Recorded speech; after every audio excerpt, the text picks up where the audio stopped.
Why would he stay behind?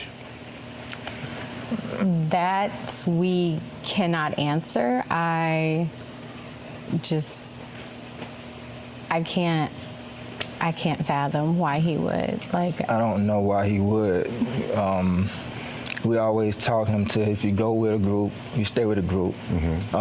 Even when he was in college, he would say, "Dad, well, we're gonna ride down to a party or something in another city."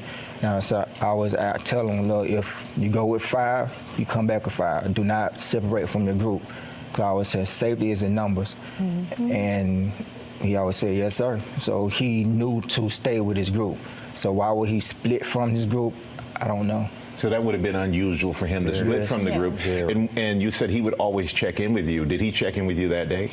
So that day, no, I don't. But of course, too, they were on the boat. And usually when he is out there, which it's not uncommon, he's, I think, since last year, he's been going there occasionally with his friends. And so it would always just be like, hey, Mom, I'm back, type of thing. But this time there was no call or text from him. It was from his friend. And then, too, really didn't worry a lot about it because, it was his last weekend to have fun. Because that Monday he had to report to school. We was preparing to take him back for camp to prepare for the season. So, we understand he wanted to have his last hurrah before he locked down and get ready for the season. Because, like I said, the entire summer he's training. He got more serious. He started to understand what I was trying to tell him about. Football not just being fun, but as you get farther in it, it becomes a business. If you want to excel, and you have to understand, and you have to understand both at the same time. And we know, Ben, that you said that you're going to do an independent investigation. Yes.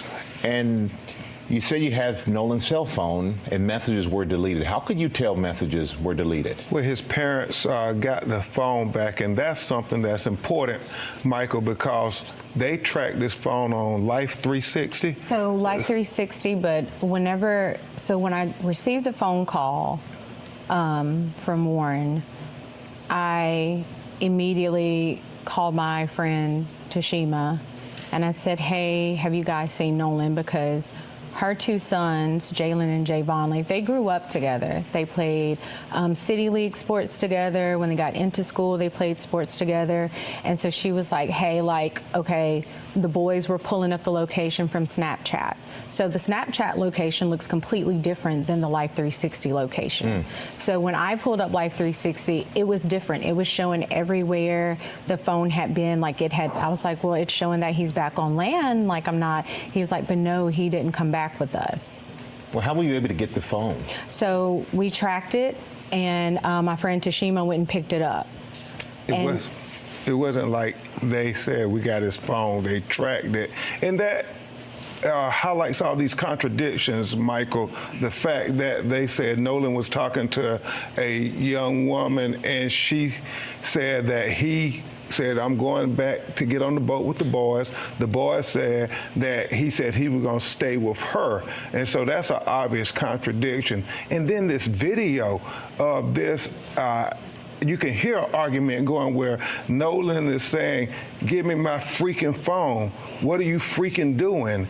And so then his phone ends up missing. I don't know any teenagers, Michael Strahan, who says, if you believe their story, I'm gonna stay behind and I'm gonna leave my phone. I mean, no young person leaves their cell phone.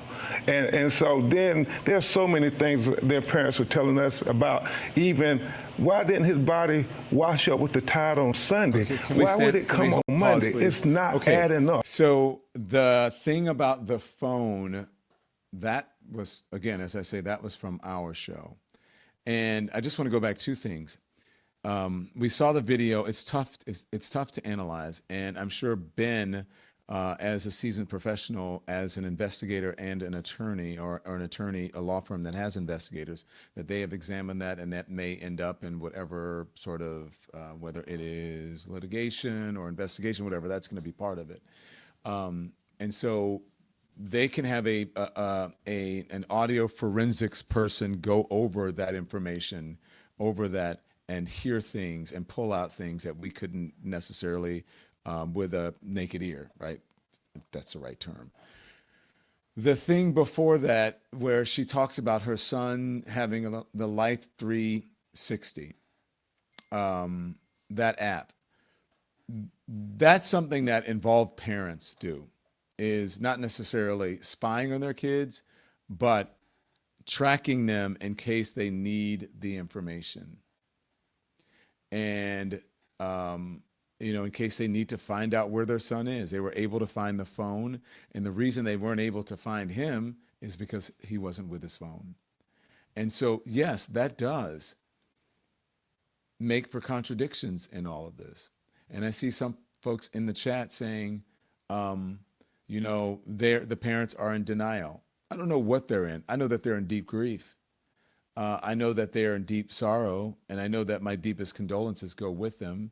But I don't know if they're in denial. Maybe, look, okay, maybe they want to be in denial that their son is gone, or maybe they want to be in denial that that his friends or people wouldn't betray him or betray his trust. But that's where they are right now. So they're speaking to their personal experience. Ben is speaking to the facts. And if you listen to Ben, you can see where the investigation is going to go. And if you listen to the parents, you can see where their heart is going. Sorry. And that is the problem when you think about the history of Mississippi. Yeah, so there's so many questions that need to be answered. And is there anything you'd like people to know about Nolan? What would you like them to know about your son?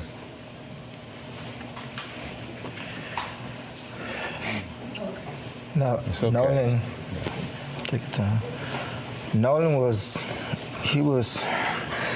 very loving. He was liked by all. It was not a friend he couldn't make. There you go. That's why I said you can only hold it together for so long. There was nervous laughter, and then it becomes overwhelming. And I know, I'm telling you, I've dealt with it.